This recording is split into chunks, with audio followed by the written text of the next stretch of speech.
Selamat pagi Bu Septi. Selamat pagi Bu Ratna. Iya, Gimana oke. ini? Ada yang bisa saya bantu? Iya Bu, ini saya minta bantuannya Bu Septi terkait untuk tugas saya di CGP Angkatan Ya. 9. Sasarannya itu tentang pengambilan keputusan kepala sekolah, pemimpin. Jadi saya eh, mau mewawancarai Bu Septi terkait tentang pengambilan keputusan seperti itu, Bu. Oke, oke, Bu oke. Septi berkenan untuk saya wawancarai. Oh, bisa Bu, siap. Oke, siap. Silakan. Untuk yang pertama ini, selama ini bagaimana Bu Septi dapat mengidentifikasi kasus-kasus yang ada di sekolahan yang merupakan dilema etika maupun bujukan moral?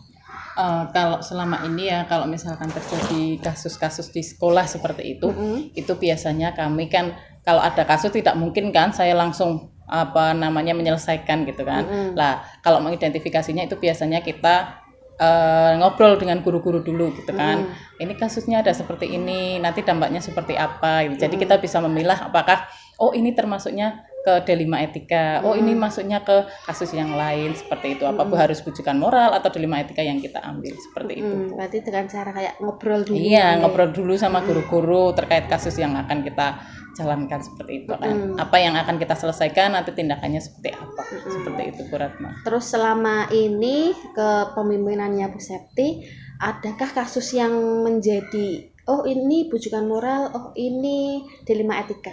Ada Bu, ada. Berarti Apa itu Bu? kemarin itu ada terkait kasus seperti intinya itu ada wali murid yang kita kan biasa ya, maksudnya kalau di sekolah itu kan kadang ada yang namanya komite sekolah membantu sekolah gitu ya dalam pengembangan sekolah.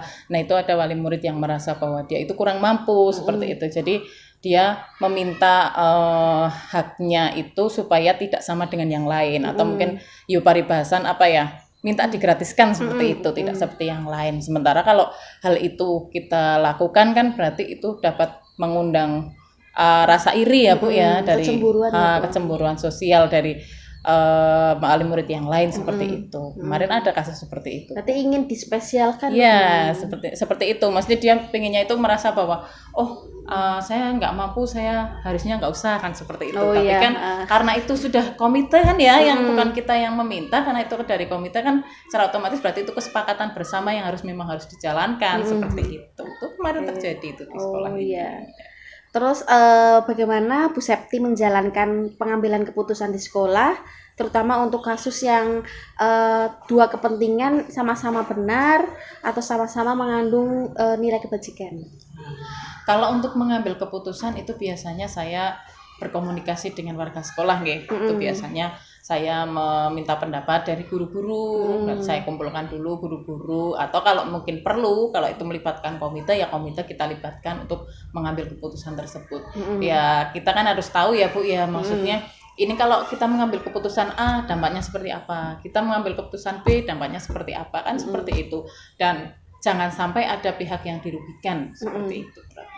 Terus untuk langkah-langkah atau prosedur seperti apa yang biasa Bu Septi laksanakan?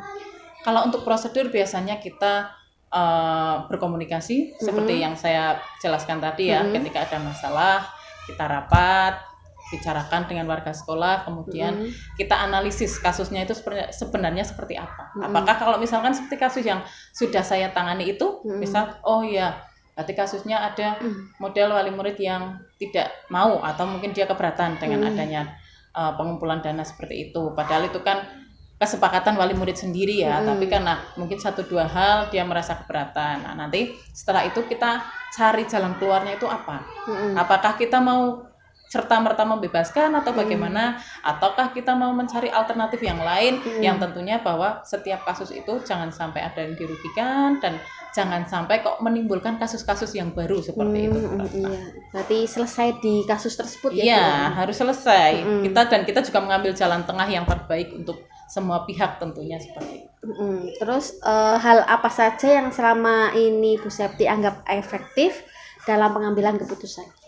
Yang efektifnya yaitu adanya komunikasi Bu Ratna. Tentunya kalau dengan komunikasi kita tahu apakah oh si A pengennya begini, si B pengennya begini. Jadi kita bisa tukar pikiran bahwa oh di sini memang kasusnya itu harus diselesaikan karena kita sama-sama benar nggih. Misalkan seperti yang kasus kemarin, oh kalau dibebaskan karena dia apa namanya kurang mampu, itu juga benar kan kalau kita secara moral kan seperti itu. Tetapi kalau kita tetap membebankan itu karena itu adalah keputusan bersama, menjalankan apa yang sudah menjadi keputusan dari komite, kemudian untuk menghindari adanya rasa cemburu dari wali murid yang lain, itu juga benar. Nah, jadi di situ kita harus mengadakan komunikasi seperti itu. Apakah nanti pihak yang merasa dia harus apa namanya harus dispesialkan itu dengan pihak wali murid yang lain, itu seperti apa supaya nanti tengah-tengahnya kita legowo bersama seperti itu. Intinya komunikasi lah antara semua pihak itu harus ada seperti itu. Terus untuk hal apa saja menjadi tantangan Bu Septi dalam pengambilan keputusan? Tantangannya sebenarnya berat ya kalau mengambil keputusan seperti itu ya, kadang ada yang setuju, ada yang enggak. Betul. Gitu. Karena ada ego masing-masing pihak itu pasti ada. Misalkan seperti yang kasus yang tadi, mesti kan orang yang merasa bahwa oh saya tidak mampu, dia kan mesti aku kilo orang mampu, kenapa harus seperti itu? Egonya itu mesti tinggi. Lah yang lain juga nggak mau kalah tentunya, kan mereka merasa lu ini keputusan bersama, kita sudah yang lain sudah iuran, masa kamu enggak? Karena apa itu suatu komunitas, kita suatu kelompok kan, memang harus dalam satu kelompok itu kita harus kompak kan seperti itu. Jadi ya untuk apa ya mengkomunikasikan antara dua ego itu yang susah Bu Ratna. Jadi antara pendapat yang satu dengan pendapat yang lain, terus mencari jalan tengahnya supaya legowo bersama itu yang susah sekali. Karena apa kadang egoisnya orang itu susah untuk itu kan ya untuk di apa namanya kepriyasarannya biar itu loh sama gitu. Terjadi titik temu itu di situ susah sekali. Itu kalau tantangan bagi saya seperti itu, menemukan titik temunya itu kadang apa ya untuk ya mengolah egoisnya, mengolah rasa simpatinya terhadap orang lain, terus pengertian kepada orang lain itu susah kalau menurut saya. Kalau saya di situ tantangannya ada di situ. Ya, Bu. Terus untuk kayak itu tadi kasus tersebut, ketika penyelesaiannya itu butuh waktu jadwal khusus tidak Bu untuk meluangkan waktu benar-benar bersama guru, memikirkan keputusan bersama seperti itu? Kalau jadwal khusus sih enggak ya, cuma kan kita pasti kalau meluangkan waktu itu harus, tapi kalau jadwal khusus enggak, berarti pada saat ada kasus itu ya kita meluangkan waktu untuk harus selesai, untuk rapat itu membahas itu, tapi kalau untuk jadwal khusus saya rasa belum ada, karena misalnya karena kasus kan tidak selalu ada kan Bu Ratna ya, jadi ketika ada kasus ya kita selesaikan saat itu seperti itu. Oh berarti langsung ya Bu? Iya langsung, nggak yang pakai jadwal khusus itu. Oh iya, terus untuk faktor yang mempermudah atau membantu Bu Septi dalam pengambilan keputusan? Tentunya faktor yang mempermudah saya adalah dukungan dari teman-teman saya di sekolah dan juga dukungan dari komite. Semua yang ada di sekolah tanpa ada dukungan mereka, saya rasa saya tidak bisa untuk melaksanakan itu. Tentunya apa? Karena kita di sekolah kan membutuhkan banyak sekali pemikiran, banyak sekali masukan. Jadi faktor dari dukungan teman-teman, terus penguatan dari komite, itu sangat membantu sekali buat saya. Itu Bu Ratna. Jadi ya warga sekolah lah intinya seperti itu. Terus untuk dari yang Bu Septi sampaikan, pembelajaran apa yang kira-kira Bu Septi bisa petik dari langkah yang Bu Septi lakukan? Pembelajaran yang saya petik di sini banyak Bu Ratna. Di antaranya adalah adanya komunikasi yang baik antara pihak di sekolah, baik itu stakeholdernya maupun kok pihak untuk bekerja sama atau partner sekolah itu sangat penting sekali. Jadi komunikasi antar semua warga sekolah itu juga penting bagi saya. Dan satu lagi bahwa kesadaran diri itu sangat penting Bu Ratna. Jadi apa ya, dengan adanya kesadaran diri sendiri ya, kita tahu posisi kita seperti apa, posisi kita gimana, itu mempermudah kita untuk melaksanakan semua kebijakan atau kalau misalkan ada kasus seperti ini itu mempermudah kita. Jadi kalau kita tahu posisi kita, ego kita itu tidak besar. Seperti itu Bu Ratna. Pelajarannya sangat banyak sekali tentunya. Berarti terutama lingkungan ya. Iya, lingkungan yang mendukung itu harus ada seperti itu. Komunikasi antar sesama di lingkungan itu. Iya. Oke. Sebelumnya ini terima kasih ya Bu sudah mau meluangkan waktu saya wawancarai terkait tugas saya. Iya, sama-sama. Semoga nanti bermanfaat untuk saya sendiri Ya, karena amin. bisa mengambil pembelajaran, ternyata mengambil keputusan sebagai pemimpin itu seperti ini kayak gitu. Iya, tentunya nanti jenengan bisa belajar ya. Siapa tahu nanti jadi pemimpin juga. Siapa tahu loh.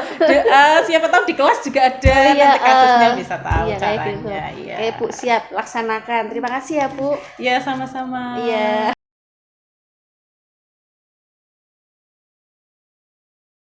Assalamualaikum warahmatullahi wabarakatuh. Selamat pagi Bu Emi. Selamat pagi. Wassalamualaikum warahmatullahi wabarakatuh. Oke, mohon waktunya sebentar ya Bu. Ini saya mau wawancara dengan Bu Emi terkait dengan tugas CKP saya tentang pengambilan keputusan. Nah, ini tugasnya itu sasarannya adalah kepala sekolah 2-3 kepala sekolah, dan saya memilih jenengan untuk saya wawancarai karena kebetulan dekat dengan sekolah SD 8 seperti itu. Berkenan untuk saya tanyai Bu Emi? Sangat berkenan. Oke, siap. Oke, sudah siap ya Bu? Insyaallah. Oke. Pertanyaan pertama ini, Bu Emi pernah nggak mengidentifikasi kasus-kasus yang merupakan dilema etika ataupun bujukan moral? Sebagai seorang guru, tentunya setiap sesuatu yang dikerjakan kaitannya dengan tugas mengajar ya pasti ada dilema etika, ada bujukan moral, tergantung kasusnya. Mana yang dilema etika, mana yang bujukan moral. Kalau selama ini menjadi kepala sekolah sudah mengalami seperti itu belum Bu? Kalau kepala sekolah belum, karena baru berapa hari di sini. Oh iya, berarti ini kasusnya adalah dilema etika pada waktu menjadi guru nih. Iya. Oke. Terus bagaimana Bu Emi menjalankan pengambilan keputusan di sekolah, terutama untuk kasus yang memiliki dua kepentingan yang sama-sama benar atau sama-sama mengandung nilai kebajikan? Dimusyawarahkan dulu, tentunya dimusyawarahkan dengan teman kerja, teman kepala sekolah sama lingkungan yang mendukung di situ. Berarti jadi ketika ada kasus tersebut langsung dimusyawarahkan dulu ya Bu ya. Terus untuk langkah atau prosedur yang seperti apa yang biasa Bu Emi laksanakan? Ya biasa, sama musyawarah. Musyawarah berarti ketika ada kasus terjadi hari itu langsung musyawarah hari itu, apa beda hari itu Bu? Kalau memang kepentingannya harus hari itu ya saya hari itu. Kalau memang hari itu belum selesai ditangani ya lain hari juga bisa. Oh iya, oke. Lihat kepentingan mendesak.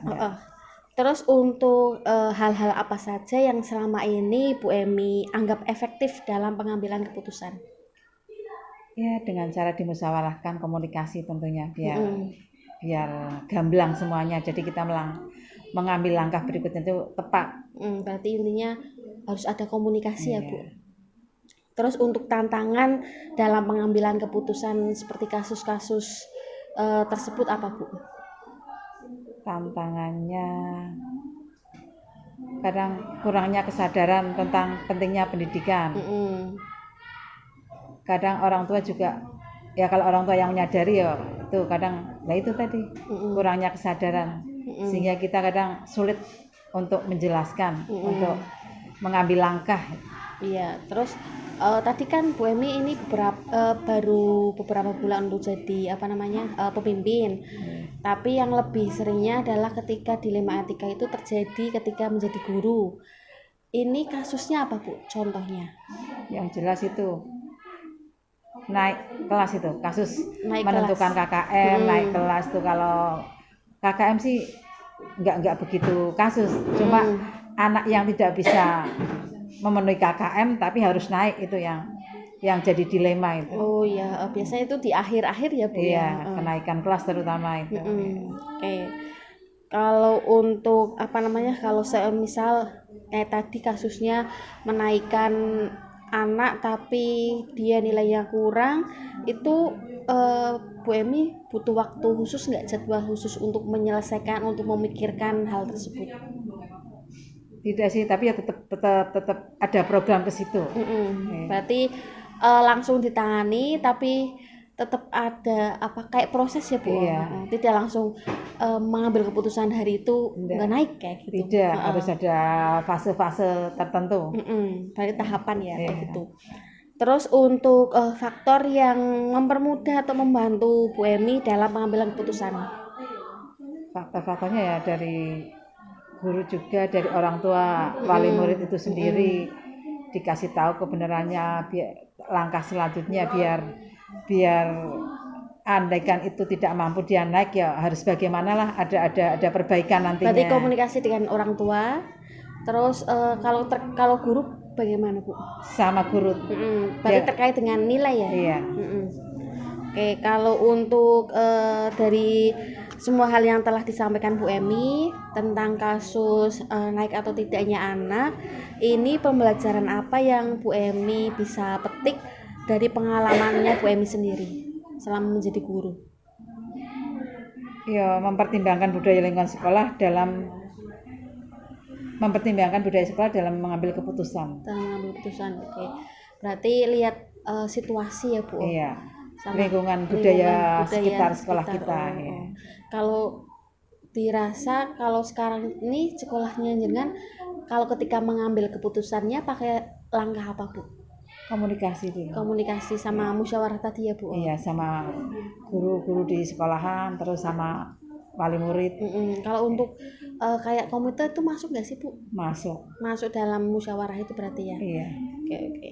Ya, terima kasih Bu atas waktunya.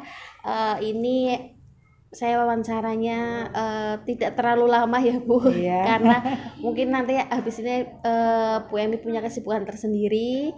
Saya ucapkan terima kasih karena mau menyempatkan waktunya untuk saya bertanya banyak tentang Bu Emi kayak gitu. Sama-sama. Oke, iya. Semoga bermanfaat. Iya, amin. Oke, terima kasih ya Bu. Iya.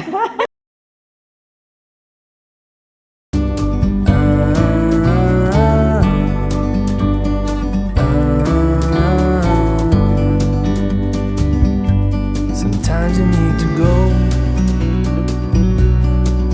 and take a step back to see the truth around you. From a distance you can tell.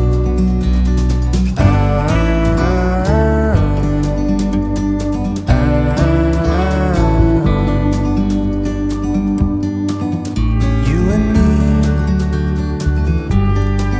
were meant to be in the great outdoors, forever free. You and me meant to be